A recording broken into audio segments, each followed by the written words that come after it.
came from.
What's your body count again?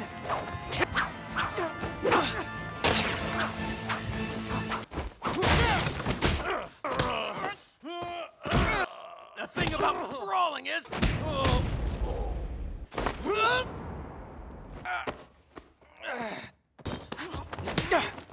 Finally getting serious. I'll make sure.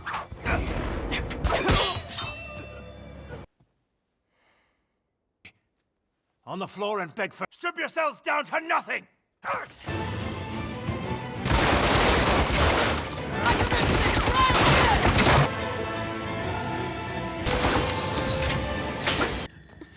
Let's build that...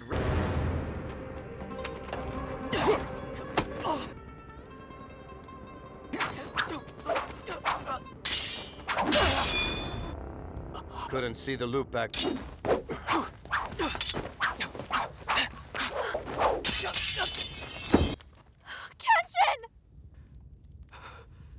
Sort a decade ago.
Save your breath!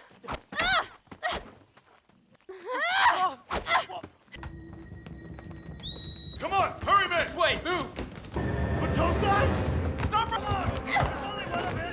Fight him! Don't fall back! Right there! Stop!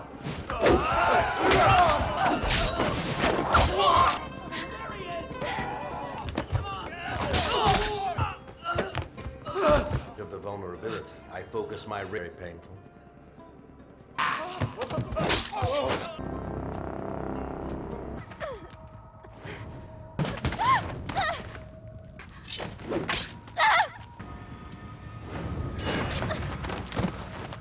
For you, interloper.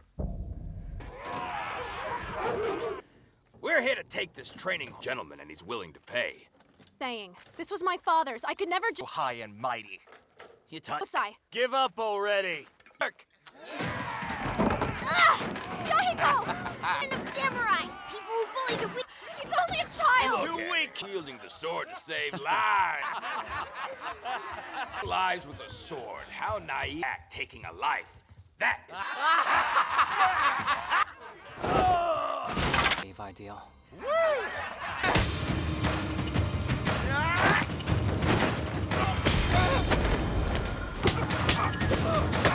Your ground, you idiot! Go on, charge here!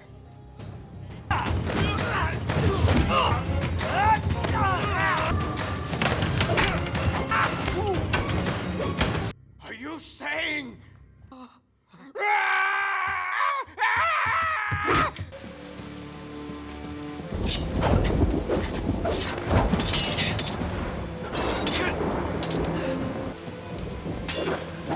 Exactly like that.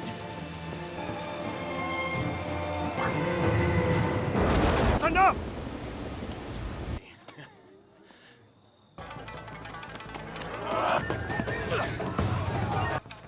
A restoration rule.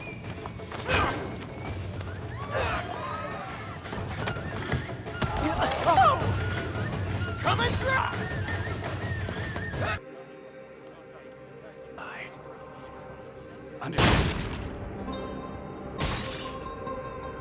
Proper way of doing things. Answer me! Go back where you came from! Kanryu Takeda! Hey! Here for a tea party! Well, what are you allowed to pause? Here, sit cash! All for you! Kill them both! Hey! No. First rule of business.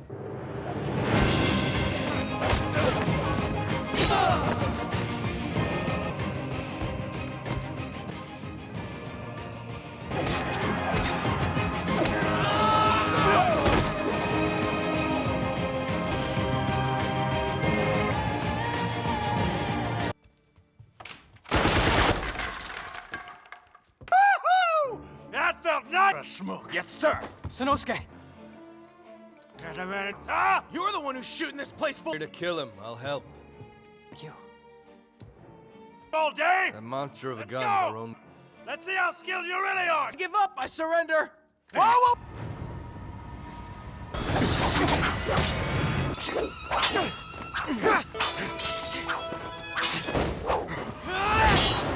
Hey guys, today we're diving headfirst into the action-packed world of Rurouni Kenshin Part I Origins from 2012, a live-action adaptation that brings one of anime's most iconic swordsmen to visceral, bloody life. Before we get into the nitty-gritty, if you like this sneak peek, hit the like button and subscribe. It's the best way to support the channel, and let me know you want more. So buckle up, because this movie doesn't waste a second, throwing us right into the brutal twilight years of Japan's Bakumatsu era. We witness the legend of Hitokiri Battousai, the Manslayer, a name whispered in fear across battlefields. This guy isn't just a fighter. He's a whirlwind of lethal grace, an unstoppable force painting the night with crimson. The clang of steel, the whoosh of his sword, the thud of bodies hitting the muddy ground. It's a symphony of destruction. Our protagonist, who we'll come to know as Kenshin, is introduced as this almost mythical figure, cutting down enemies with a chilling efficiency that's both horrifying and mesmerizing. He's not just fighting. He's dismantling an army, a one-man wrecking crew against the shogunate forces. The scene is drenched in atmosphere. The pouring rain, the flickering lanterns, the screams of the dying, all amplifying the deadly dance. We see him dispatching foes with a casual flick of the wrist, a truly formidable warrior. But even amidst this carnage, a moment of profound significance occurs. As the Bakumatsu comes to a close and the new Meiji era dawns, our deadly Battousai makes a profound vow. He pledges to never kill again, to use his sword only to protect, to atone for the rivers of blood he's spilled. It's a heavy promise, one that will define his entire journey, turning the Manslayer into a wanderer seeking peace, albeit with a dark past clinging to him like a shadow. Fast forward a decade, and the world has changed. Japan is now in the glorious and slightly chaotic Meiji era, trading ancient traditions for Western-inspired everything.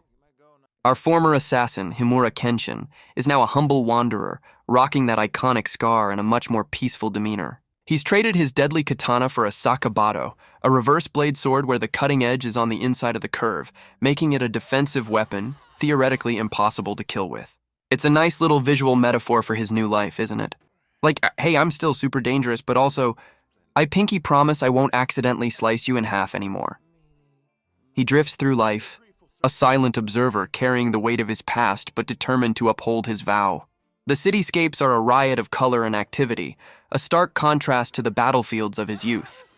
Sounds of bustling markets, chattering people, and the distant rumble of trains replace the cries of war.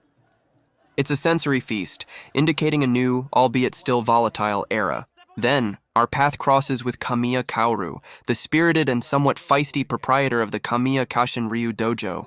Her dojo is struggling, thanks to a dastardly imposter who's been running around, brutally murdering people and claiming to be the legendary Battousai, thereby tarnishing her dojo's name. Poor Kaoru, trying to uphold her family's martial arts style, finds herself in a bind. She's a passionate defender of justice, albeit a bit naive and, let's be honest, slightly outmatched when it comes to actual deadly combat. She spots this fake Battousai in action, wielding a real sword with murderous intent. Naturally, Kaoru, with all the bravery of a tiny, furious badger, confronts him. It's a classic underdog moment, really. She swings her practice sword, but the imposter is a brute, intent on silencing her. Just as things are looking grim, a flash of red, a blur of motion, and Kenshin steps in. He effortlessly disarms the imposter, using his reverse blade without shedding a single drop of blood. The metallic clang of the swords, the grunt of the imposter, the gasp from Kaoru, it's all so immediate. The moment Kenshin introduces himself as Himura Kenshin, it's clear his past has a habit of catching up to him, even when he's trying to just enjoy a quiet stroll. After that rather eventful introduction, Kenshin, ever the polite wanderer, ends up taking refuge at Kaoru's dojo. It's a simple, humble place full of tradition but desperately in need of students. Kaoru, despite her initial suspicions about Kenshin's identity, because let's be real, he looks suspiciously like the real deal, agrees to let him stay. She figures, worst case, he's just another drifter. Best case, he's a very quiet, very handy bouncer. The calm, however, doesn't last. Goei Haruma, the actual former student of the Kamiya dojo who hired the previous fake Battousai, shows up with a gang of thugs. He's a big, intimidating brute, backed by a shadowy figure who wants to seize Kaoru's land. Gohei, fueled by greed and a rather inflated sense of self-importance, sees the dojo as nothing more than a profitable piece of real estate. He and his goons proceed to trash the place, swinging their swords and smashing furniture. The crack of splintering wood, the shouts of the thugs, Kaoru's desperate cries. It's a chaotic mess. Kenshin, ever the reluctant hero, tries to stay out of it, but his inherent need to protect kicks in. This is where we truly get to see his fighting style in action, post-Battousai. He moves with incredible speed and agility, dodging blows, parrying strikes, and taking down opponents with lightning-fast, non-lethal strikes. The thwack of his reverse blade hitting a skull, the flat side, mind you, is almost comical, yet utterly effective. He's not killing, but he's definitely making a point, leaving a trail of unconscious thugs sprawled across the dojo floor. It's like watching a deadly dance where no one actually dies, just gets a really bad headache. Amidst this flurry of action, a chilling new presence emerges. Saito Hajime, the former captain of the Shinsengumi's 3rd unit, and Kenshin's old rival from the Bakumatsu. He's now a police officer, but with the same sharp eyes and formidable presence. His entrance is subtly menacing, a quiet observation that hints at a much deeper game. He doesn't engage directly, but his piercing gaze and the way he calmly assesses Kenshin's every move sends shivers down your spine. He's clearly here for Kenshin, an old debt waiting to be settled, and his presence immediately ratchets up the tension. He's not just a cop. He's a predator, patiently stalking his prey, and the air just crackles around him. Just when you thought the local thugs were the biggest problem, we're introduced to Sagara Sanosuke, a mountain of a man with a gigantic zanbato. Seriously, this thing is less a sword and more a slab of sharpened steel attached to a stick. Sanosuke is a former member of the Sekiho army, a group betrayed and executed by the Meiji government, leaving him with a deep-seated grudge against anyone associated with the new regime, especially the infamous Battousai. He's a tough, streetwise brawler, making a living as a fighter for hire, often throwing down with anyone who looks at him funny. The clatter and chatter of the marketplace momentarily quiet as he strides through, his massive sword scraping the ground. His presence is loud, both physically and personality-wise. He's hired by the shadowy figure, Takeda Kanryu, to take out Kenshin, specifically because of Kenshin's perceived connection to the old Battousai moniker, and by extension, the new government. Sanosuke is a whirlwind of brute force, swinging his massive sword with incredible power. Each strike lands with a bone-jarring thud or a deafening clang as Kenshin parries. Kenshin, on the other hand, is all about speed and precision, dancing around Sanosuke's attacks, using his smaller, lighter reverse blade with astonishing agility. It's a fantastic contrast in fighting styles, raw power versus refined technique. You can almost feel the impact of Sanosuke's heavy weapon. Just as Kenshin and Sanosuke are figuring out their new buddy cop dynamic, a new face tumbles into their lives, quite literally. This is Takane Megumi, a beautiful and brilliant doctor from a prestigious medical family, but also a woman on the run, looking absolutely terrified. She's escaped from the clutches of the film's main antagonist, Takeda Kanryu, a ridiculously wealthy, flamboyant, and utterly ruthless industrialist who, despite his fancy Western suits, is rotten to the core. Megumi's story is heartbreaking. She was forced to manufacture opium for Kanryu, her medical skills twisted for nefarious purposes. The mere mention of the word opium sends a chill down your spine, highlighting the dark underbelly of the rapidly modernizing Japan. This isn't just about drugs. It's about exploitation, addiction, and the corruption that seeps into society. Megumi's escape is fraught with danger, with Kanryu's men hot on her heels. The sound of her frantic footsteps, her ragged breathing, the menacing shouts of her pursuers, it paints a picture of pure desperation.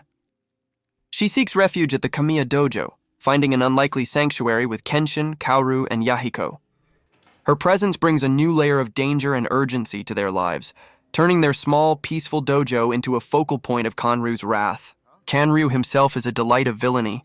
He's all smiles and polite bows, but beneath that polished exterior lies a greedy, merciless businessman who sees people as expendable tools. His mansion, a sprawling, opulent estate, is a facade for his illicit operations. The clinking of money, the rustle of his expensive clothes, the chilling calmness in his voice as he orders violence. He's a villain you love to hate. He doesn't wield a sword. He wields influence and an army of disposable thugs, making him a different, perhaps more insidious kind of threat. His pursuit of Megumi is relentless, not because he cares for her, but because she holds the key to his illicit empire. He's not just a bad guy. He's a symbol of unchecked capitalist greed in a changing world, happily poisoning a nation for profit. It's a pretty scathing critique, especially for a movie packed with sword fights. Who knew economic commentary could be so dramatic? After the dramatic entry of Megumi, our ragtag group of heroes, Kenshin, Kaoru, Sanosuke, Yahiko, and Megumi, finds a brief respite at a local firefly festival. It's a picturesque scene, a moment of fleeting peace amidst the brewing storm. The soft glow of lanterns, the gentle flutter of fireflies, the murmur of happy crowds, and the delicate notes of traditional music create a truly magical atmosphere. Here we see Kaoru's affections for Kenshin blossoming. She watches him with a tender gaze, a hopeful smile playing on her lips as he interacts with Yahiko and Sanosuke. It's a quiet, understated moment, showcasing the growing bonds of friendship and something more. The subtle sounds of their laughter, the gentle rustle of kimonos, and the quiet splash of water in the nearby pond all contribute to this serene interlude. It's a nice change of pace from all the sword swinging, isn't it? A chance for our heroes to just be. But, as always in these movies, peace is a fragile thing. Lurking in the shadows, observing our heroes with an unnerving intensity, is Jin-e Udo, a former assassin from Kenshin's Bakumatsu past, a truly chilling antagonist. Jin-e is not just a killer. He's a master of psychological warfare. His most terrifying technique is Shin no Ippo, a mental suggestion or hypnotic ability that paralyzes his opponents with fear, rendering them completely helpless. He's like a human-shaped anxiety attack, which is frankly a terrifying power. We see him subtly use this technique on unsuspecting festival-goers, who suddenly freeze, their eyes wide with terror, unable to move or scream. The deafening silence around his victims, contrasting with the vibrant festival sounds, is deeply unsettling. He's not looking to fight Kenshin yet. He's studying him, circling him like a shark sizing up its prey. He's obsessed with Kenshin's Hitokiri persona, wanting to reawaken the deadly Battousai. He yearns for the Kenshin who killed without mercy, believing that true strength lies in that ruthless abandonment. This isn't just a physical threat. It's a psychological one, aiming to strip Kenshin of his hard-won peace and force him back into the bloody path he swore to abandon. Jin-e's presence casts a long, dark shadow over the beautiful festival, reminding us that danger is always just around the corner, waiting for the right moment to strike. It's like having a picnic, only to realize there's a tarantula doing a little dance on your sandwich. Adds a certain zest, doesn't it? The discovery of Kanryu's opium manufacturing operation is a heavy blow, and Megumi's continued suffering under his shadow becomes unbearable. Kenshin, always the protector, decides it's time to take the fight directly to the source. So, under the cloak of night, Kenshin, Sanosuke, and a very eager Yahiko launch a daring raid on Kanryu's sprawling, heavily guarded mansion-turned-factory. It's a classic infiltration sequence, full of stealth, mostly Kenshin's. Sanosuke isn't exactly a silent ninja, and sudden, explosive action. The mansion's perimeter is crawling with guards, their lanterns casting long, dancing shadows, their boots crunching on gravel. The air is thick with tension. Sanosuke, with his brute strength, acts as the battering ram, smashing through doors and walls with satisfying crunches, while Kenshin is the agile blade, disarming and incapacitating guards with his usual effortless grace. Yahiko, bless his little heart, tries his best to keep up, landing a few comedic but surprisingly effective blows. The thwack of Kenshin's reverse blade is constant, punctuated by the grunts of falling henchmen. Inside the factory, the scene is grim. Rows of impoverished workers, many clearly suffering from addiction, are forced into labor, surrounded by the pungent, sickly, sweet smell of raw opium. The metallic clink of chains, the coughs of the workers, the desperate murmurs, it's a stark visual of exploitation. Our heroes aren't just fighting thugs. They're liberating people, which adds a powerful emotional layer to the combat. The fights themselves are fast and furious, a flurry of kicks, punches, and sword blocks. Kenshin is a blur of motion, leaping, spinning, deflecting, all without killing. Sanosuke, meanwhile, is reveling in the chaos, his powerful punches sounding like small explosions as they connect. He's a one-man wrecking crew, thoroughly enjoying himself as he bashes Kanryu's goons. They systematically work their way through the facility, destroying equipment, freeing the workers, and generally making a huge, expensive mess for Kanryu. The clash of steel, the shouts, the breaking of machinery, it's a chaotic symphony of righteous indignation. It's a victory, a significant blow against Kanryu's empire, but it's clear this is just the beginning. The head snake is still slithering, and a much more dangerous predator, Jin-e, is still out there, waiting patiently to strike. Following the triumphant and rather noisy raid on Kanryu's opium factory, there's a brief, fragile moment of triumph. Our heroes return to the dojo, exhausted but victorious, having dealt a serious blow to Kanryu's illicit operations. Megumi is visibly relieved, though still haunted, and there's a sense of camaraderie that has solidified among the group. The clinking of celebratory cups, the shared laughter, the quiet sense of accomplishment, it's a well-earned breather. However, peace, as we've learned, is a fleeting luxury in Kenshin's world. This brief respite is brutally shattered by the reappearance of Jin-e Udo, the menacing assassin who had been silently stalking Kenshin. This time he's not just observing. He's acting, and his target is painfully clear: Kaoru. Jin-e, with his sinister, almost theatrical flair, confronts the group. His presence immediately sucks the air out of the room, replacing it with a palpable dread. He uses his horrifying Shin no Ippo technique on Kaoru, twisting her mind with fear, rendering her completely paralyzed. Her eyes widen in terror, her body stiffens, and she can only breathe in shallow, desperate gasps, unable to scream or fight back. It's a truly awful thing to witness, a violation of her very will. The sudden, deafening silence from Kaoru, contrasted with the rapid thump-thump of her heart, emphasizes the horror of her situation. Kenshin, witnessing Kaoru's agony, is pushed to his absolute limit. This isn't just another fight. This is with Kaoru's life hanging by a thread, trapped in a horrifying conscious paralysis thanks to Jin-e's mind tricks, Kenshin faces the ultimate moral dilemma.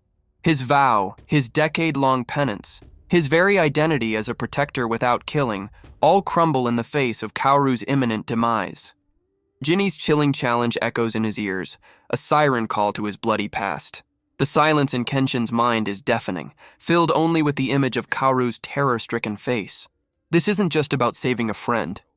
It's about confronting the demon within himself, the Battousai he swore to bury. He knows that to truly defeat Jin-e, who revels in psychological torment and chaos, he might have to unleash that part of himself once more. It's a terrifying thought, a battle not just against an enemy, but against his own carefully constructed peace. The internal conflict is immense, etched onto his face. You can practically hear the gears grinding in his mind. the weight of his past pressing down on him. The whoosh of wind, the distant sounds of the city, all fade into a dull roar as his focus narrows. He makes the agonizing decision. He will re-embrace, if only for a moment, the killing intent of the Hitokiri Battousai. Not to kill for ambition or ideology, but to protect the one he loves. The transformation is subtle, yet profoundly impactful. His gentle demeanor hardens, his eyes, usually soft and filled with quiet sadness, now blaze with a cold, intense fury. The scar on his cheek seems to deepen, a stark reminder of the violence he carries. He grips his reverse blade not as a symbol of peace, but as a tool that, in these desperate moments, might have to defy its purpose. This isn't a joyous return to form. It's a painful necessity, a sacrifice of his soul to save another. The decision is heavy, a sacrifice of his newfound identity to confront the darkness that threatens to consume Kaoru. It's a grim resolve, a warrior accepting the horrific tools of his past for a righteous, albeit bloody, cause. You can almost feel the shift in the air around him, a chill that signals the return of a legendary, terrifying force. It's like watching a gentle house cat transform back into a snarling tiger when its loved one is threatened. Only, with more swords and dramatic flair. The stage is set for a truly epic confrontation, where Kenshin's very soul is on the line, and the clang of steel is about to become deafening. With Kaoru still under Jin-e's terrifying spell, Kenshin's transformation into a more ruthless, desperate fighter is complete. He knows he has to reach Kaoru, and that means going through Kanryu's entire private army. So, with Sanosuke, ever the loyal and loud ally by his side, Kenshin launches a full-scale assault on Kanryu's mansion. This isn't an infiltration. It's a declaration of war. The gates crash open with a resounding thud, and our heroes storm the compound. It's an absolute adrenaline rush, a non-stop barrage of fists, blades, and flying bodies. Kanryu's mansion, previously a symbol of his opulent villainy, now becomes a sprawling battlefield. Guards are everywhere, armed with everything from katanas to firearms, all intent on stopping the two-man army. The air crackles with the metallic clang of swords, the sharp crack of gunshots, and the grunts of combat. Sanosuke, with his renewed dedication, is a force of nature. He's not just swinging his fists.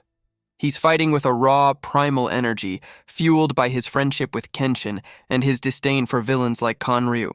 Each of his punches lands with a sickening whump, sending guards flying like rag dolls. Kenshin, however, is a different beast now. While still primarily using his reverse blade for incapacitation, there's a chilling intensity to his movements, a lethal precision that recalls his Battousai days.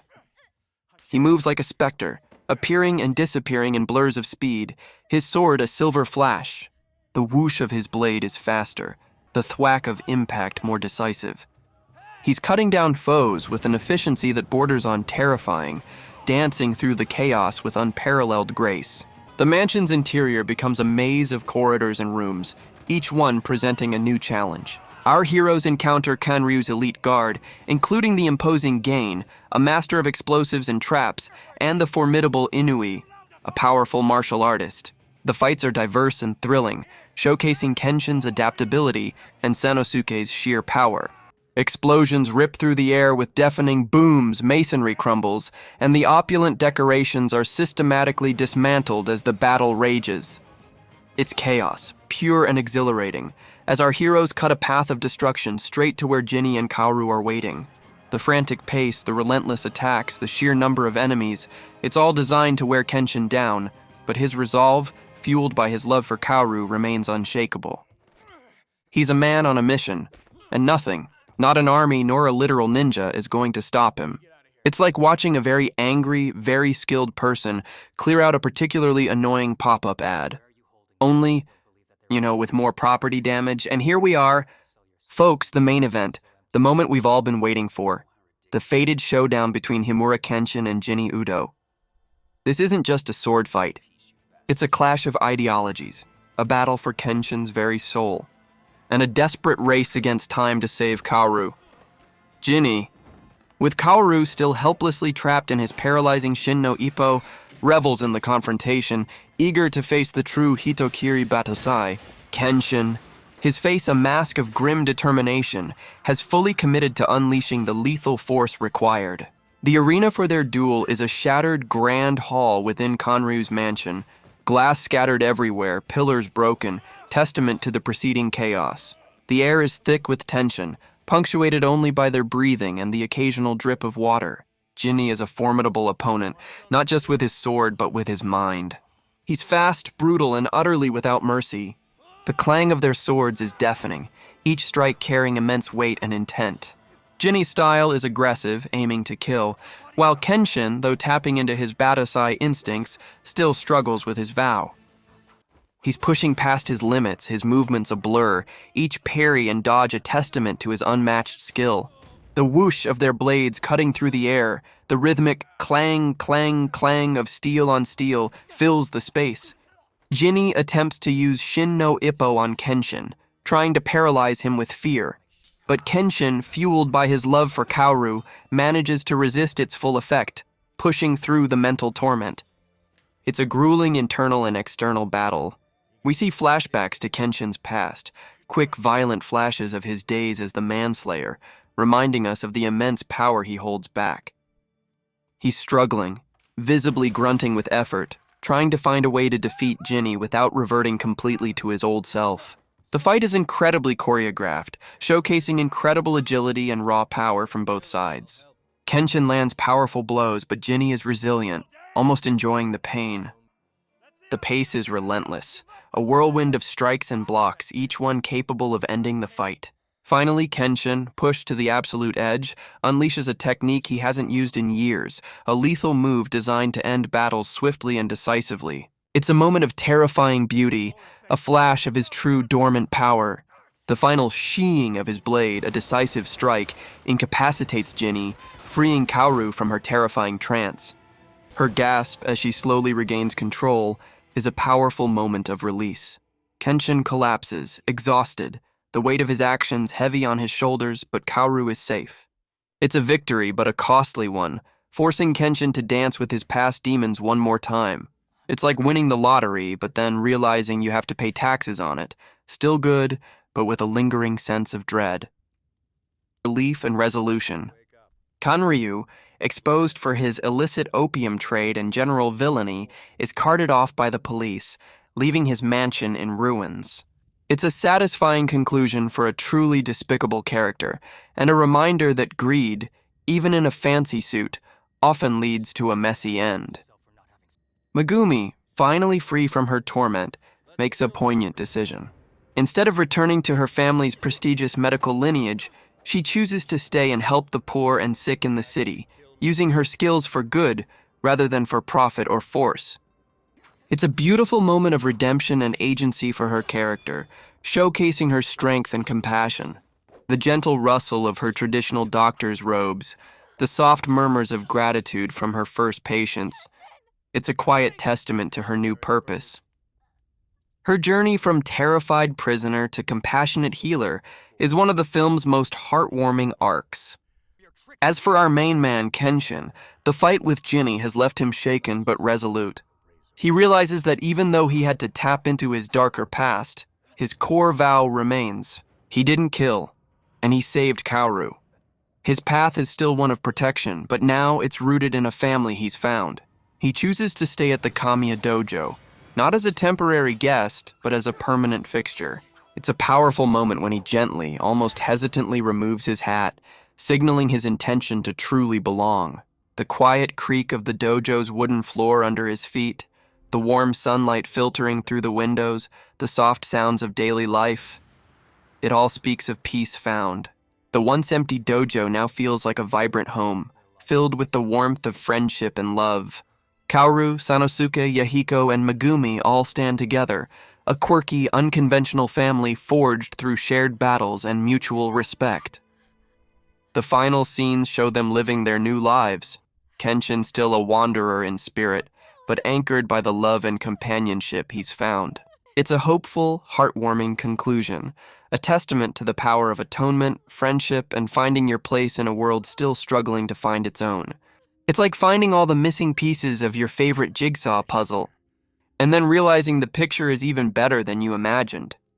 And so, Rurouni Kenshin Part I, Origins wraps up, leaving us with the enduring image of a man who grappled with his bloody past and chose a different path. Kenshin's journey reminds us that true strength isn't just about wielding a sword, but about the courage to uphold a vow, to protect those you care about, and to forge a new future, even when your past constantly tries to drag you back. It's a powerful tale of redemption, friendship, and the difficult choices that define us. The bonds forged in battle, the laughter shared in peace, all contribute to a sense of belonging that Kenshin, the lone wanderer, finally found. His story teaches us that even the darkest shadows can be overcome with light, and that forgiveness, both for others and for ourselves, is the ultimate victory. It's a thoughtful reminder that our actions, however small, can ripple outward, shaping not only our own lives, but the lives of those around us. Keep on adventuring, and I'll catch you in the next one.